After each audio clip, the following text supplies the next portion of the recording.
Hello, and thank you for tuning into the Stuff I Heard podcast. I'm your host, Joshua Peak, and we are finishing up July of 2023 with it being extremely hot. It's been hot for a while, and we've been getting some crazy amount of rain. I don't know what's going on right now. I guess the whole summer just waited for this month to hammer down on us. Matter of fact, we got our most expensive light bill to date. Um, Our power bill came in the mail yesterday and it was $370. $370. I mean, that's a lot. That's that's a lot. Other than us sleeping, we haven't been in the house much. 370 is a lot. But I'm sure that everybody else out there is dealing with the same shock and awe of their cost of living going up and their wages not really going up. So, yeah, there's a interesting rabbit hole that you can go down if you start looking into this on various forms of social media that will make you crazy. And some people say it wakes you up. Some people say it gets your attention because it's really happening and we should be doing something. And I am not in disagreement. But also, it's just exhausting. Like everything is just so exhausting. Um, Yeah. So anyway, moving forward, let's talk about some cool things. Okay. This is stuff I heard, by the way. There has been some news this week. A local um, vodka company, Sweetgrass Vodka, was purchased this week or partially purchased. I don't exactly know the right term for it by actor Jeremy Renner. Now, you guys know Jeremy Renner is playing Hawkeye on the X-Men stuff and the not the X-Men, the Avengers. He's been in various Avengers movies, and he even had his own little show on Netflix or not Netflix, Disney Plus. Excuse me. I'm having a brain fart this morning. I need some caffeine. My coffee hasn't quite kicked in. All right, everybody, if you got coffee, take you a sip. Mm. Okay, back. Reset.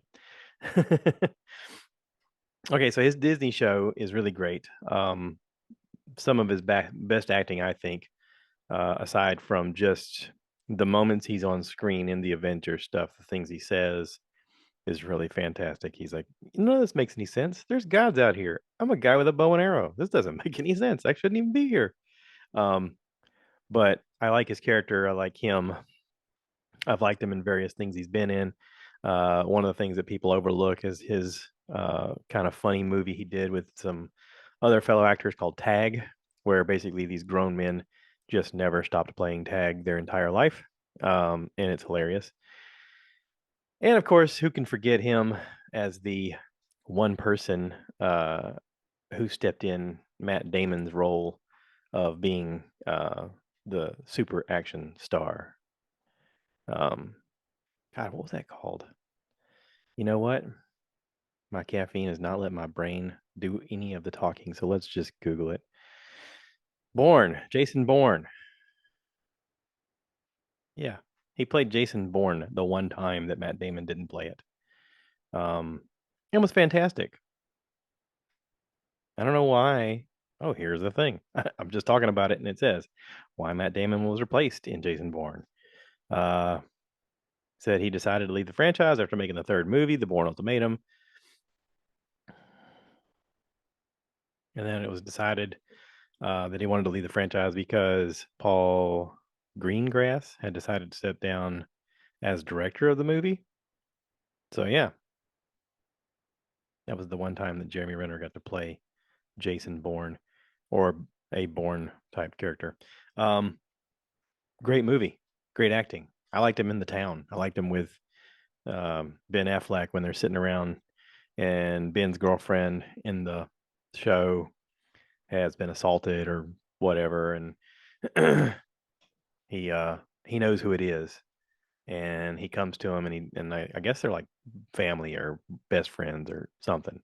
He comes in and he tells him, he says, "Hey," he says, "I need you to come with me. You know, you can't ask any questions. We're gonna hurt somebody." And Jeremy Renner looks at him. He goes, Whose car are we taking? That's all he asked. Whose car are we taking? And I thought that was a great role. But I thought, you know,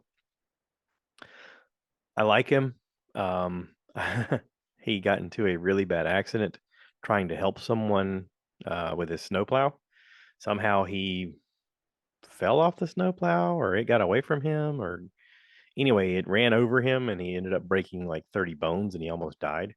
And now he's not. Now he's okay. Now he's doing good. And so if I Google Jeremy Renner buys Sweetgrass Vodka, which Sweetgrass Vodka is made here locally in South Carolina in Charleston. Um, if I Google it, some of the sources say he's bought into the company. Some of the sources say he's the new owner. Some of the sources say he's partnered with. I don't exactly know the level of ownership that he has, but I looked on a bunch of websites trying to get the information, and I still don't know. Now, I have a friend that I went to high school with who was one of the co-creators of Sweetgrass Vodka, co-owners, I guess you'd say, Victor Webster. Victor's actually been on the podcast, episode 294, and I will tag that in the descriptor below or in the notes if you're listening.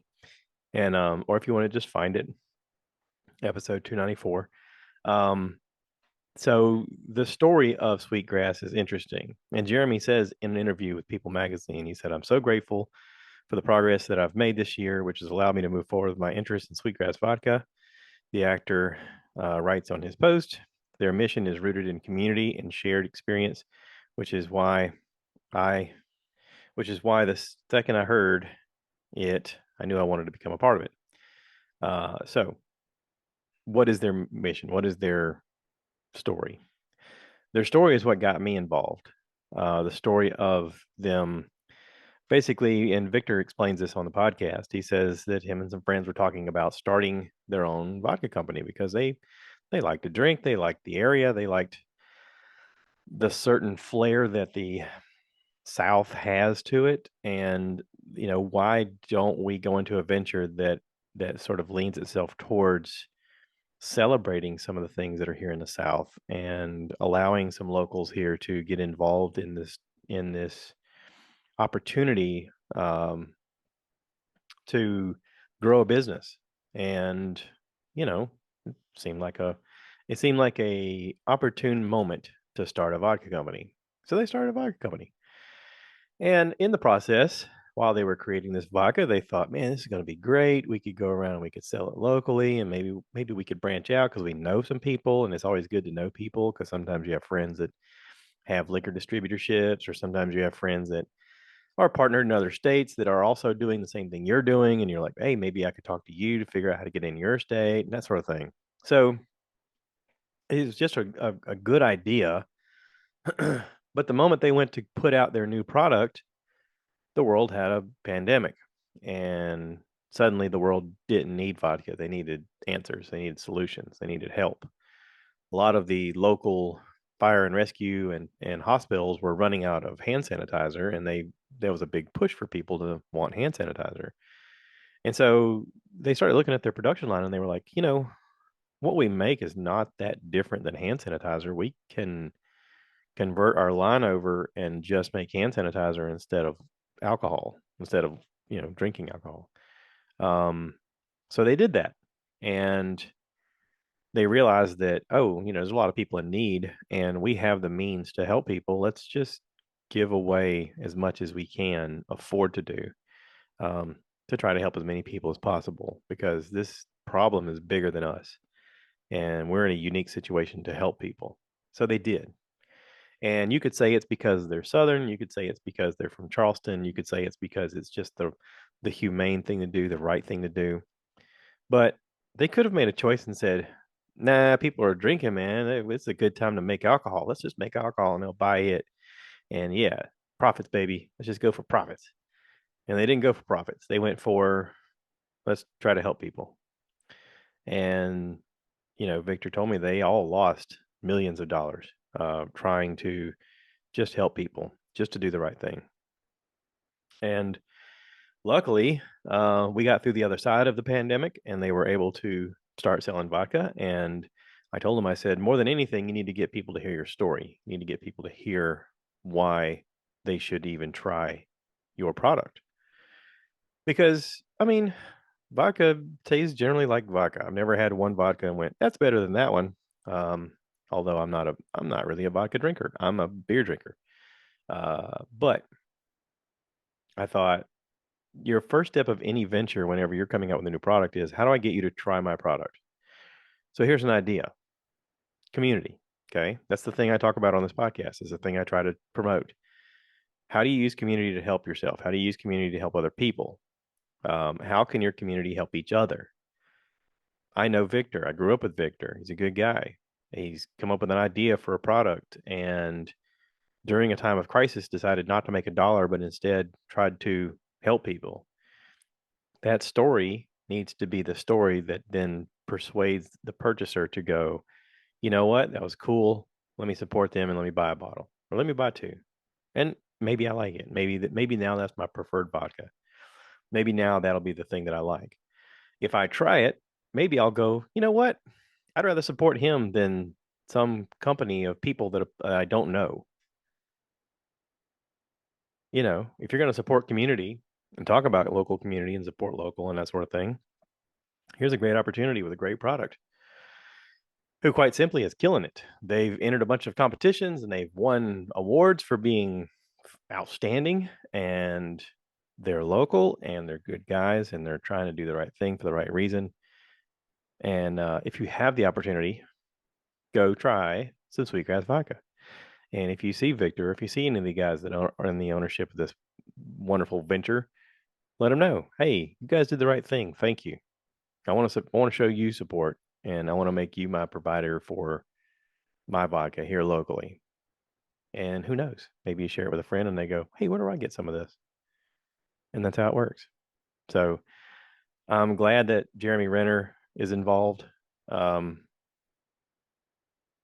it does bring a bigger spotlight to a smaller company, in my opinion, where it needs to be. So maybe they all get a little more notoriety and they make some of their money back that they've invested and lost. And, you know, maybe maybe it becomes the new thing. Maybe it becomes the preferred brand that people say. Because, I mean, you know, brand loyalty is sometimes earned, but you don't get that brand loyalty until someone tries it and likes it. And if they don't like it, then your product is going to speak for itself. Or sometimes your branding speaks for itself.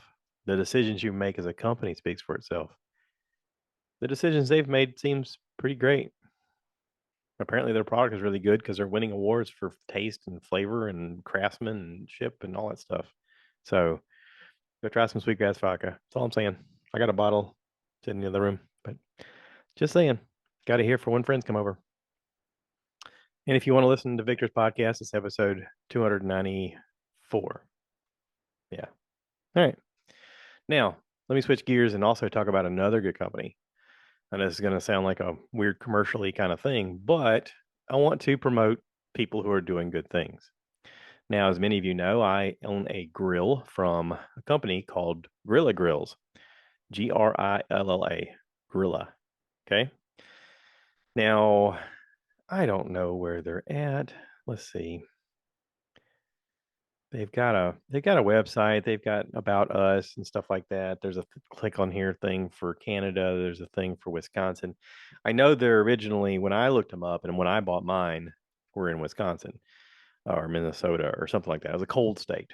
And they made these grills special with double walled insulation within the cooking part of the barrel, because they were looking at how do we control the temperature inside that burn that's not going to be so shocking to the outside temperatures. And they had the idea of, oh, if we put metal on the inside as an extra layer, then the heat's going to stay inside this layer.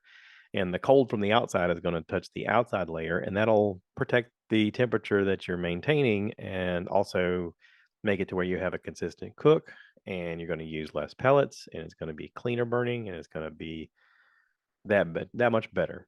And I thought, you know, with attention to detail like that, that's the brand that I want.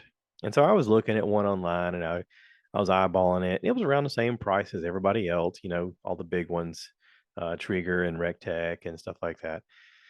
And I was like, yeah, I like this one, and I think this is the one I want to buy. But man, that's a lot of money to spend. And I think at the time it was around $800, and I was like, I don't know, man, that's a lot for a grill. This is back when I couldn't spend $800 for a grill. And then one Labor Day, I don't know, it's kind of weird. They dropped the price, $200. It was $600, and I was like, ooh, hey, honey, and I'm elbowing my wife, honey, look, they got the price down. They marked it down $200. I want to buy it. And she was like, okay. So we bought it, got it to the house, put it together. Right off the bat, when they sent it, I got everything except for the cabinet that goes on the bottom. And I reached out to their customer service, and this guy answered the phone. I was surprised someone actually answered the phone. He's like, "Hey, this is Dave, Grilla Grills," or whatever his name was. And I was like, "Hey, I got my grill in the mail, but I don't have the cabinet that goes on the bottom." And he was like, "Really?" And I was like, "Yeah, matter of fact, I'm a YouTuber, and I made a video of unboxing this, and I can send it to you, but I didn't get it." And he was like, "Oh, I am so sorry." He goes, "Let me hang on, let me look at this thing." And okay, yeah. He's like, "I listen, I'll send this to you right now. I'm so sorry. It'll be overnighted to you." And I said, "No, don't overnight it. At the time we were having a hurricane." I said, "We're having a hurricane right now, and even if you overnight it, it's going to take days." I said, "Just put it in the mail, and it'll be here in a couple days or a week or however long it takes for the mail to get through once the hurricane finishes." I said, "I was putting it together today just because I'm not working because of the hurricane." And he was like, "Oh, okay." So it came in the mail. I was able to put everything together, following their video. It was really great. I enjoyed cooking on it for quite a while. It didn't take long before my wife was convinced that we'd made a right decision. She was like, "Oh, baby, this is good money spent." And soon I became one of those people that people would request, "Hey, if we come over, can Josh grill this? Can he do that?" And it all came from my buddy Greg. Greg had a pellet grill early on and was cooking things on it and inspired me to buy one. I didn't buy the same brand, but that's fine, whatever. The idea of the pellet grill is similar no matter what. Here's what I liked was the customer service element. Now, not only did they help me day one with getting my cabinet in the mail on time and all of that stuff, even though they realized they made a mistake and didn't ship it. Um, that was good. But then I had problems later on with my auger and called their customer service, and they walked me through all the steps to problem solve, figuring out what was going on with my auger to help me fix it. And then I had an issue with something else. What was it? Oh, they updated to a Wi-Fi board. So technology advanced over time, and I'd had this grill for a while. A lot of people call it the OG uh, grill because it was the first one that they came out with, and it's called the Silverback without the K, Silverbac, and go along with the gorilla theme, right? Silverback gorilla.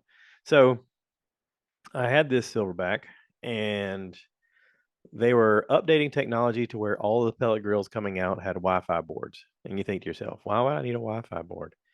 Well, it is kinda cool to turn it on when it's really cold outside or raining, or it's super hot and you don't wanna go out there and sweat just to turn it on. You could just hit the button and turn it on, and then let's say you're doing a really long cook, one of those cooks that takes hours. I'm talking 4 to 6 hours or 10 hours or 13 hours. You can make sure you got plenty of pellets, and if you need to go run errands, you can monitor it with your phone to see what your temperatures are. You have a probe that's attached to it. You can see how your grill is going, how the meat is going, and if you need to adjust it up or down or turn it off, you can. And so that's super helpful. But also, it was just a new doodad, and I thought, I want a new doodad. So, just to be with the cool kids, I ordered it, and it was one of those pre-sale things where they released it early. And I want to say they said that once they were up and running, they didn't want to sell the new grills with the Wi-Fi boards yet, not until they allowed people who had the OG ones to get the Wi-Fi capability with the new board. And when I say board, I mean like a circuit board. So I was able to sign up, pre-order a board, and it took a while for them to actually have it available. But once they had it available, they actually sold it to me for like half of what it really costs. I got it in the mail and followed the step-by-step video of how to put it into the new grill. And it was actually just a plug and play type scenario of you hook this up, unhook that, there you go, poke all the wires back in and rock and roll, baby.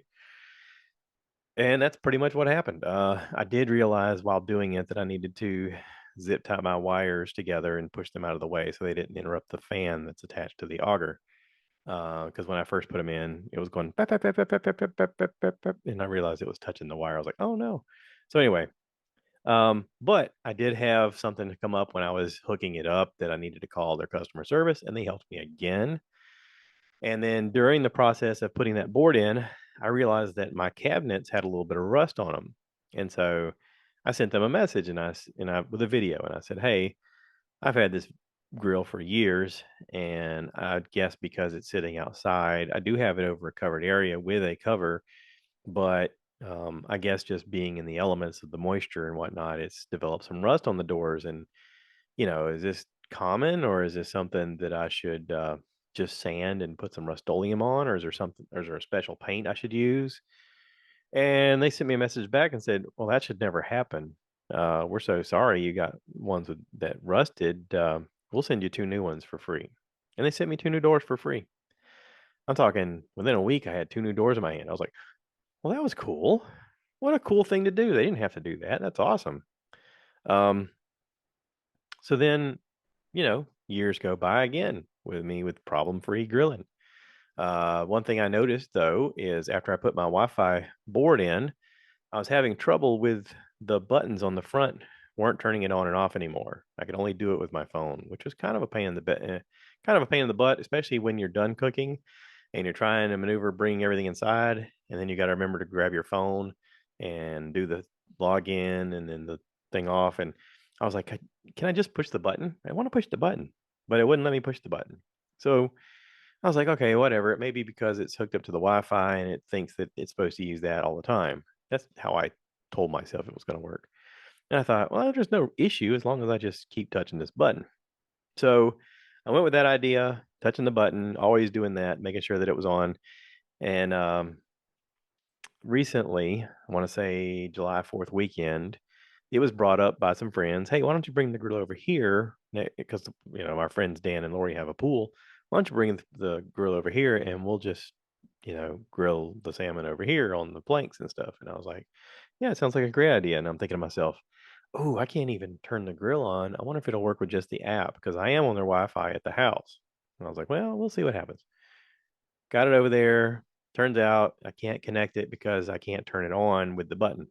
There's a series of buttons you got to press in order to get the thing to search for a Wi-Fi signal. So with it off, you push the power button until it turns on, and it'll say RDY, which means ready. And then you push the pause button for 3 seconds, and then it comes up with a thing saying BT for Bluetooth. So it's searching for a signal. And at that point, that's when you're supposed to hook it up to the Wi-Fi. Well, I couldn't do any of those because the buttons on the faceplate weren't working to do that.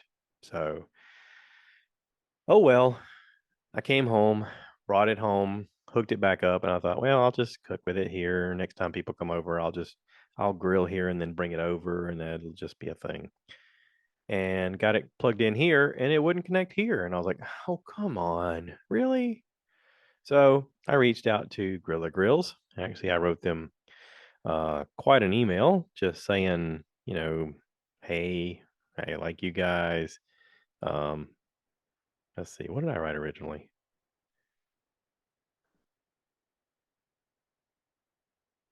I got the email right here. Hang on.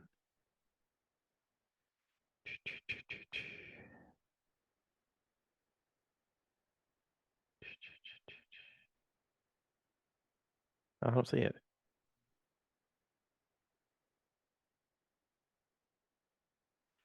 Anyway, I wrote them a letter saying, I've really enjoyed your grill. I've been making YouTube videos about how much I love it. and how great your customer service has been to me. And I'm on the Facebook pages that share all the stuff with every time I cook, and other people share information about what they cook. And I'm on there giving them suggestions and tips and videos that I've made to problem solve error codes and things of that nature. And I said, and I've had this issue now with this board, and I'm a little I'm a little upset about it. I'm concerned about it. I'm First of all, if I go onto your website, I don't see any way to purchase this board, to just purchase it. And I was hoping that maybe your customer service might help me figure out how to replace this board, because I'm being told on the Facebook group, I posed the question out there, and people were like, just reach out to the customer service and they'll probably help you. And I said, I'm just looking for a solution here. I know that you are probably thinking, yeah, you've had the grill for a long time. We don't warranty that something that old. Just go buy you a new one. And that's fine. Whatever. I get it. That's the way business works nowadays. But I was really hoping for something better. And I'm just curious if you offer anything better. So I sort of said it without saying it. I was hoping they would send me a new board free of charge or for a reduced price. Um, I really expected them to come back and go, yeah, I'm sorry, but it's been, 5 years, 6 years, 7 years, however long it's been since you bought this grill. And unfortunately, we can't honor the warranty on something that may have happened due to you doing blah, blah, blah. But if you'd like to purchase the new board, here's the link to that. That's kind of what I expected. And instead, they wrote me back and said, your Facebook group is right on this one. Control board should be able to be used regardless of if you're connected or not connected. The button should always respond. Um, and it says, we will send you a replacement right now, get you all fixed up. And I was like, what? And then I got another email from them. It showed Wi-Fi board ordered to Josh Peak. Price $149. Charge 0. I was like, what? For real? You guys sent me one for real, for free? I mean, I was hopeful that that would happen. I was hopeful that they would offer me one at a reduced price. But listen, again, customer service. Because they did that, I am excited about them again. I want to tell people about them. I want to be like, hey guys, listen, you buy one of these and they take care of you. I mean, if there's a problem, they'll help you figure it out. So, big shout out to Grilla Grills. I love your grills. I'm extremely happy with my ownership of one. And Lord knows I have cooked many, many, many a good meal here and fed tons of people from that grill. And because I love the company so much, and because I love the food that comes off of that grill so much, I continue to make videos about it and share it on social media and Instagram and TikTok and whatever. Whatever gets people to do the thing of word of mouth. I know in marketing, they talk about testimonial videos. You got Sometimes you can have a celebrity like Jeremy Renner who goes, hey, try Sweetgrass Vodka. And you're like, oh, Jeremy likes it. I might like it. That's why they have people like Jay-Z trying to sell you on Coke Zero, or, you know, some celebrity being like, come check out my product. You're like, okay. The Rock has a tequila. I bought a bottle because I was like, I like The Rock. Lord knows he needs the money. I should buy a bottle of that instead of some brand I don't know, right? I don't, whatever. It's a joke. Anyway, it's sort of a joke. I like The Rock. I've not tried the tequila yet, but I have a bottle that I gave to some friends. So, and I bought it because it was The Rock. Testimonial. He's a nice guy. Or at least I think he is. He looks like he is. Hey, Rock, if you're watching this, you want to do a podcast? We can talk about whatever you want. Personally, I want to talk about Star Wars and why you're not in it, because I think you'd be great in Star Wars. They don't have to make you up as a Wookiee. They can make you up as a bounty hunter. Oh, you'd be a cool bounty hunter. Yeah, yeah, that'd be awesome. I mean, you'd still be in kind of your stereotypical role, of being the big muscly guy. Which, I mean, let's face it, you are the big muscly guy. That's part of the allure. But what if you're the big muscular guy that had like some sage wisdom? That'd be cool. Anyway, he's never gonna watch this.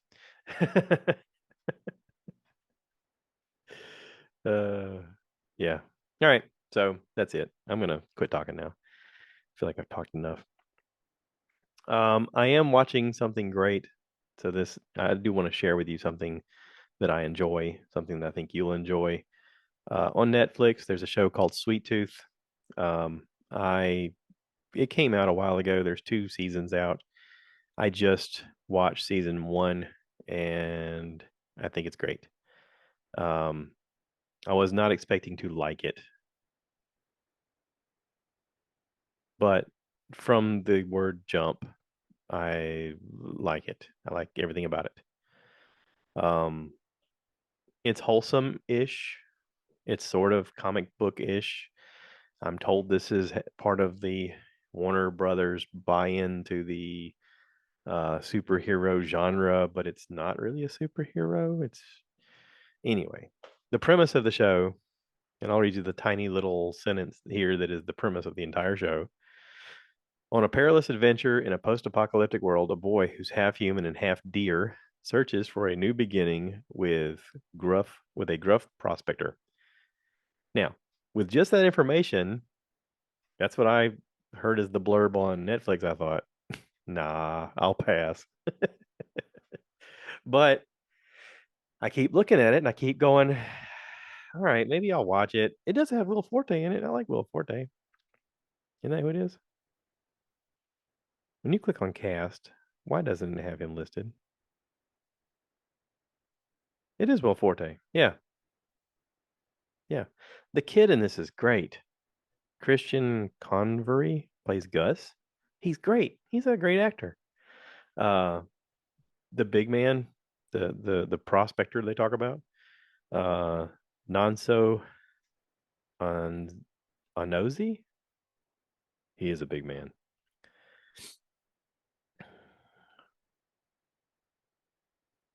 He's been on Game of Thrones. He's been on some series about Dracula. He was on a series called Zoo. He's been in this. I've seen him in Ted Lasso. He's great. He's great. He's 6'6". He is a big man. Great actor though, more than anything. Anyway, I wasn't expecting to like this show. I thought this show is going to be stupid. Whatever. I'll just turn it on. And from the moment the show started, I was like, okay, okay. The first episode is like 45 minutes long, and I felt like I watched a full movie. It was great. It was weird, the deer kid idea, but it all works. So anyway, I like to share things that I like to see if you guys like it, and maybe give you ideas of things that you could check out if you wanted to. Um, yeah. So there's that.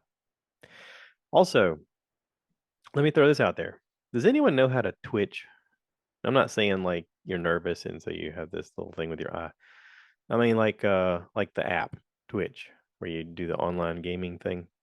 I want to learn how to show what I'm doing on my uh Nintendo Switch with Legends of the Fall Zelda, Tears of the Kingdom, whatever. Tears of the Kingdom, Zelda. I'm enjoying it. And I want to share what I'm doing on there, but I don't know how to use the interface yet. I'm learning. It's a lot to learn.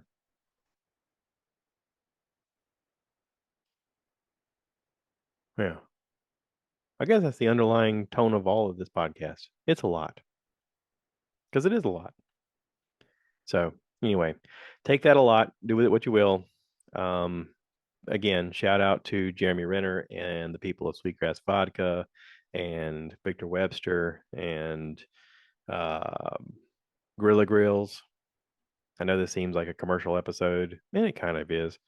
None of them are paying me anything, but I just wanted to give my testimonial of what I think because I'm one person, and that's what you do. You promote the positive, and then with one person, you share to 2 people, and then those people hopefully share to other people. And somewhere along the way, we get to share the love, and good things happen. So, thanks for listening. Thanks for watching on YouTube. I appreciate it. If you haven't yet, please take a moment and rate, review, subscribe for the podcast. Share this with your friends if you want to be on the podcast and talk about anything. I can talk about anything, weirdly enough. And yeah, we'll do this again. Take care now. And as always, cue the cow. Cue the cow. Moo, baby.